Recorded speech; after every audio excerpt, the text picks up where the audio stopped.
Hi there. Now we're going to do lesson 9. I see nothing as it is now. This idea obviously follows from the two preceding ones. But while you may be able to accept it intellectually, it is unlikely that it will mean anything to you as yet. However, understanding is not necessary at this point. In fact, the recognition that you do not understand is a prerequisite for undoing your false ideas. It is crucial that we give ourselves permission to not know what's going on, because if we already know everything, there is no room for these lessons to enter our consciousness. These are seeds that are being planted, and we have to allow them to be planted. For now, that is all that we need to do.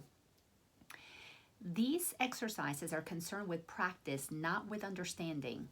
You do not need to practice what you already understand. Pretty obvious. It would indeed be circular to aim at understanding and assume that you have it already. Paragraph 2. It is difficult for the untrained mind to believe that what it seems to picture is not there. What we seem to look at is not there. This idea can be quite disturbing and may meet with active resistance in any number of forms. Yet, that does not preclude applying it. No more than this is required for these or any other exercises. Each small step will be clear each small step will clear a little of the darkness away, and understanding will finally come to lighten every corner of the mind that has been cleared of the debris that darkens it. The debris that darkens our mind are beliefs that are not true. Our beliefs that we have learned from the world, they are hand-me-down beliefs, things that have been passed down culturally, societally, through just any number of ways, from our families, from our communities, through our schools. Through so many ways, we're given things to believe that are not true. Like, for a long time, we believed that there were more than one God. For a long time, we believed that God would punish us, that God was a bad God, a wrathful God.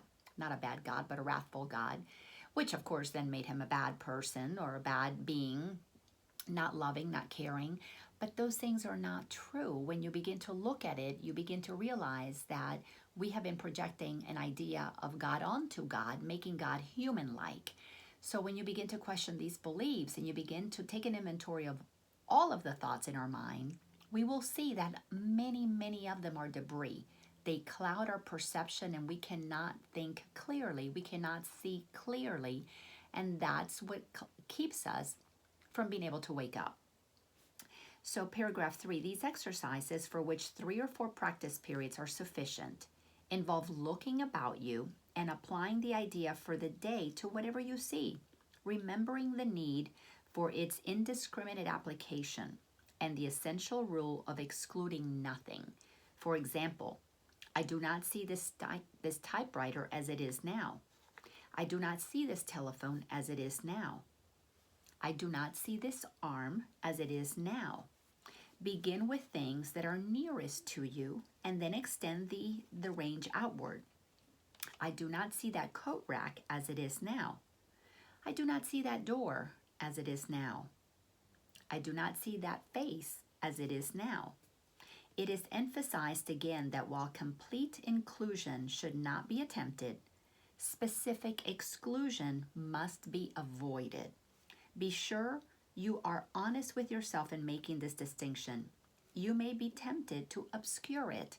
So when you begin to pick and choose what you're going to do these exercises with, your ego is active, trying to push some things to the side so that you won't be able to understand that you don't see nothing as it is right now. And until you're comfortable recognizing that you're seeing a misperception of things, you're not seeing what is really there.